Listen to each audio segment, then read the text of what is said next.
There's been a lot of good work lately on John Brown and on abolitionism, looking at abolitionism in the broader sense, not, of course, slighting its role as an anti-slavery movement, but seeing it in the context of this broader question of social reform in the 1840s.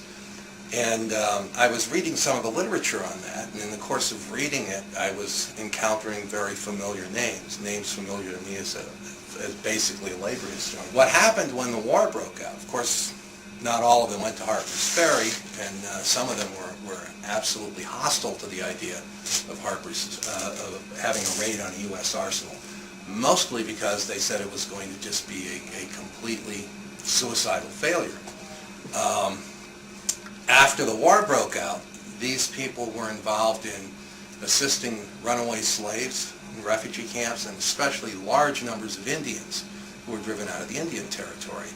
So they came up with this plan of putting together a multiracial Union Army. Okay, what happened was a golden opportunity to completely revisit the question of race in America. You not only had blacks and whites fighting side by side, much closer in the Trans-Mississippi than you did in other theaters of the war, but you also had the Indians. And you had a government that was intending to do something about it, was committed, at least verbally, to doing something about it, revisiting Indian relations. And it all came to a crashing halt because people could make money doing things the old way, and there was no way to make money doing things the new way.